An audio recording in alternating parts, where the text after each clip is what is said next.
Hola niñas de séptimo, bienvenida a mi casa.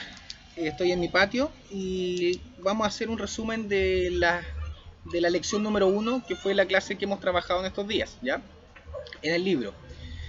Eh, lo que tenemos que hablar en cierta forma son las teorías del poblamiento americano y cómo se produce este efecto. Entendemos que el humano va evolucionando. Originalmente, si bien es un poco cuestionable bajo algunos conceptos científicos, que el Australopithecus afarensis, que nace en África, es el primer humanoide del cual nosotros datamos, ya que hay nuevas investigaciones científicas que, más que cuestionar esa situación, lo que hacen es evolucionar en esta misma teoría. eh, por término de común, es decir, estamos la mayoría de acuerdo con eso, lo tomamos como una teoría absoluta. Sin embargo, como les digo, hay investigaciones que nos dicen que podría eso variar quizás en no muchos años más. Pero esta movilidad que se produce, de hecho, sería ideal que ahora, en este preciso instante, tuvieran un mapamundi a mano para poder ir siguiendo la ruta con su dedo mientras yo le voy hablando. El humano, el Australopithecus afarensis, nace en África y a través de sus necesidades básicas, como es comer, eh, empiezan a hacer una movilidad de este grupo de humanoides que va evolucionando. O sea, pasamos del Australopithecus afarensis, que era un humanoide que en esencia cuadrúpedo, pasa a ser un Homo erectus, luego un Homo habilis, entre medio está el Neandertal, para terminar en el Homo sapiens, para ser finalmente nosotros el Homo sapiens sapiens, ¿ya? Parte en África y se empieza a expandir hacia el norte, por el lado este del norte de África, por la orilla del mar Mediterráneo, se expande y empieza a movilizarse hacia Europa y hacia Asia, ¿ya? Eh, en esta movilidad, el humano empieza a tener ciertas habilidades que le permiten tener mayor sobrevivencia. Por ejemplo, una vez que se produce la modificación, hacer un Homo habilis, ya se dan cuenta que la piedra no es solamente una piedra o un palo común y silvestre, sino que es un palo o una piedra a la cual yo le puedo dar un uso específico, como por ejemplo cortar. Ya la carne no la tengo que desgarrar derechamente con los dientes o con las manos, sino que ya puedo cortarla. El descubrimiento del fuego me permite a mí quemar la carne, lo cual me da mayor posibilidad de vida, ya que las infecciones son menos. Si se dan cuenta, todo este proceso de evolución permite que nosotros tengamos una mayor esperanza de vida. ¿Qué significa la esperanza de vida? La posibilidad de vivir más tiempo, ¿ya?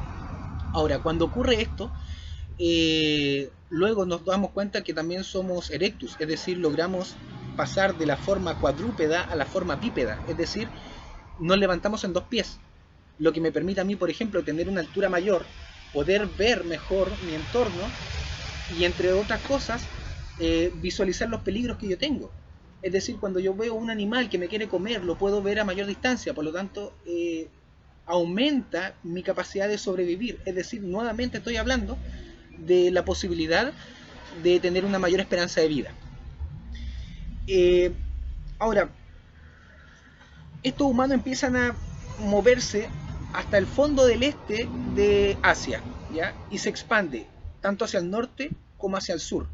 Hacia el norte tenemos lo que nosotros conocemos como el estrecho de Bering, y hacia el sur tenemos Australia. Y al centro, más o menos por donde ustedes pueden encontrar archipiélago dentro de su mapa, Japón, un poco más al sur, podemos dar cuenta de que los humanos ya se expandieron entre estos continentes de forma expedita, es decir, África, Europa, Asia y Oceanía. Pero ¿cómo es que se pobla América, considerando que América es como una isla muy grande? América está en cierta forma rodeada de agua, no tiene conexión con los otros continentes. Pero en ese proceso damos cuenta de que el mundo sufre una modificación que es profunda, que tiene que ver con el proceso de la glaciación. Donde nosotros podemos ver este proceso de la glaciación fundamentalmente en la película La Era del Hielo.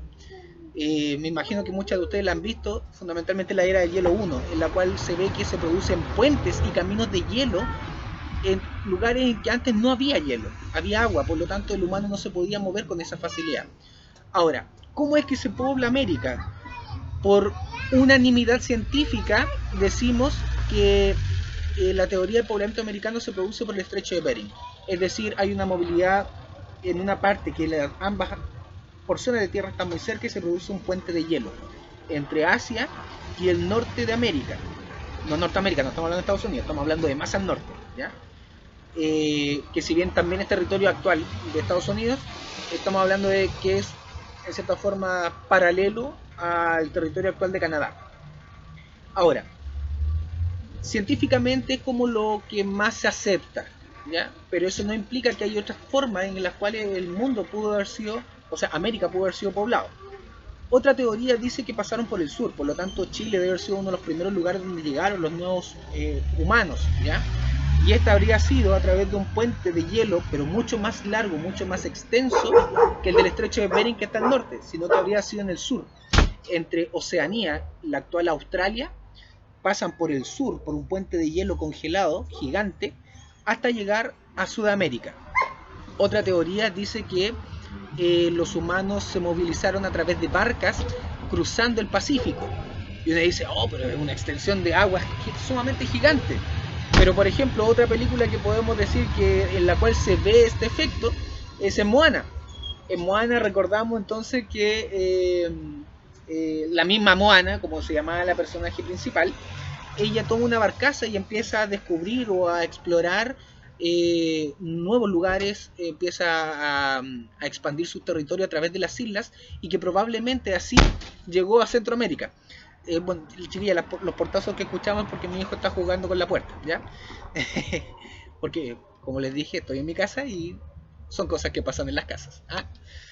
Bueno, y si bien hay otras teorías más que tienen que ver con la posibilidad de que los humanos también anduvieron por barcazas, pero paralelo al puente de agua del norte y del sur, es decir, no caminaron, sino que se movilizaron en barcazas, son otras teorías que no las podemos descartar. Insisto, todas al llamarse teorías significan que pueden ser rebatidas y que hay posibilidad de que sean otras, ¿ya? Toda esta teoría en cierta forma la da la arqueología. Cuando un científico encuentra, por ejemplo, un asentamiento humano, es decir, una ciudad de ruinas, de piedra, que uno dice, oh, mira, sabes que aquí hay un cementerio, aquí hay, parece una estructura que en algún minuto fue un edificio, hace la data es decir, la data de cuándo fue hecho. Y hasta ese punto podemos discutir si efectivamente la teoría mejor aceptada, que es la del estrecho de Bering, es real o no es real. O quizás no es solamente una teoría, sino que efectivamente fueron varias teorías que funcionaron al mismo tiempo.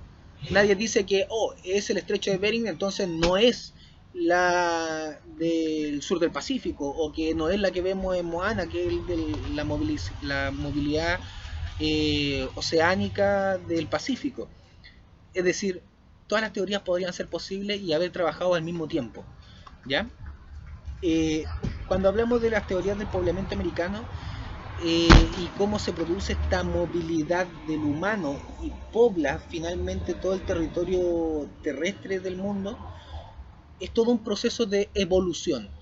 Tenemos que entender que la palabra evolución tiene variantes que a nosotros nos permiten ir entendiendo diferentes etapas de la historia. Por ejemplo, está la evolución, en la cual nosotros avanzamos, modificamos para bien. La involución, es decir, nosotros caminamos hacia atrás. La modificación es para atrás. Y lo otro es una revolución, que implicaría la idea de la evolución, pero rápidamente, con mucha fuerza, cuando se produce un cambio total de la explicación y el entendimiento del mundo. Esa revolución, la más cercana que tenemos y podemos hablar desde la materia que nosotros hemos visto, podemos hablar de la revolución del neolítico, cuando pasamos de ser del paleolítico al neolítico. Es decir, pasamos de una piedra bruta a una piedra pulida. Pasamos de tener una herramienta que no tenía más que el uso que yo le podía dar por su propia forma, a una piedra que yo le puedo dar la forma que yo necesito que tenga, ¿ya? Es decir, yo tengo una piedra, esta piedra así tal cual bruta como yo la tengo, puede que no me sirva para mucho, pero con esta forma yo la puedo pulir, le puedo sacar una punta y la puedo convertir en una punta de flecha. Y eso me va hacia el cambio del paleolítico al neolítico. ¿ya? Todas estas, todos estos procesos de evolución a nosotros nos permiten entender eh, todo el cambio que nosotros sufrimos como humanos. Yo les envié algunos videos en los cuales nosotros podíamos entender detalladamente cómo se produce este proceso de evolución, desde el descubrimiento del fuego, el uso de la piedra, en adelante. Ahora, una cosa muy importante también es cómo este proceso a nosotros nos diferencia de la prehistoria de la historia. La historia siempre va a ser historia en el punto en que yo empiezo a escribir. ¿Por qué? La invención de la escritura. ¿Por qué? Porque en el momento en que yo puedo escribir algo, recién yo puedo contarlo de forma objetiva. No que yo sea objetivo, sino que lo que usted va a leer de lo que yo escribí siempre va a ser objetivo. Hola, hijo. Oh, toma. Mi hijo está jugando con una pelota. Entonces, cuando hablamos de esta idea de la evolución, nos damos cuenta de que este proceso obviamente es importante para todos nosotros. Y así nosotros también vamos comprendiendo cómo el humano pudo generar un proceso aún mayor, más expedito y que nos permite a nosotros adelantarnos como raza humana. ¿Ya? Y ahí la diferencia que nosotros decimos, bueno, ¿cuál es la diferencia entre el humano y los animales? Tenemos un razonamiento. Nosotros logramos utilizar las herramientas de una forma particular que a nosotros nos permite decir, sí, me sirve. A diferencia de un perro o de un gato que no va a entender las herramientas, no tiene el razonamiento que nosotros tenemos. ¿Ya? Y todo ese proceso está acompañado de un montón de evolución y modificaciones corporales que a nosotros nos permiten tener un desarrollo de esa evolución.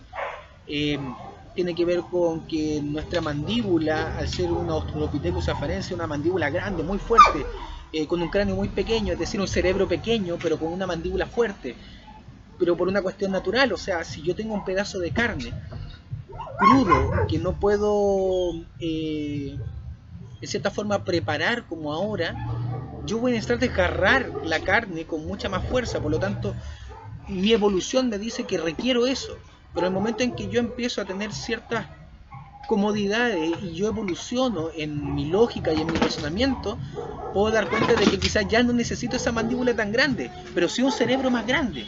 Empiezo a pensar más, a razonar más, para decir, ya no tengo que desgarrar la carne, y mi cuerpo solo empieza a evolucionar y a modificarse para entender que ya no requiero dientes tan grandes y una mandíbula tan fuerte.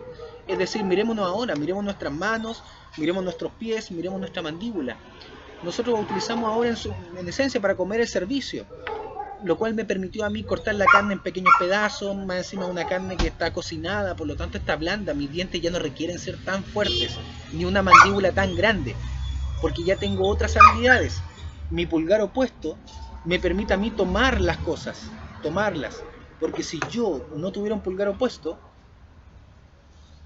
no podría tomar prácticamente nada. Imagínense, cuando yo hablo de pulgar opuesto, significa que yo mi pulgar lo girase y no pudiera hacer esto.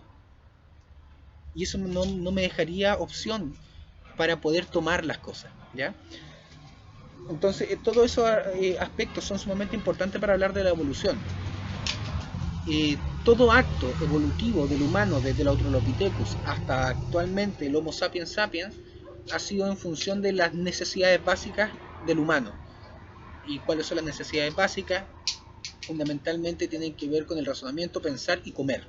¿Ya? Las otras necesidades, que si bien son fundamentales, pero cualquier animal en cierta forma puede acceder a ellas sin razonamiento.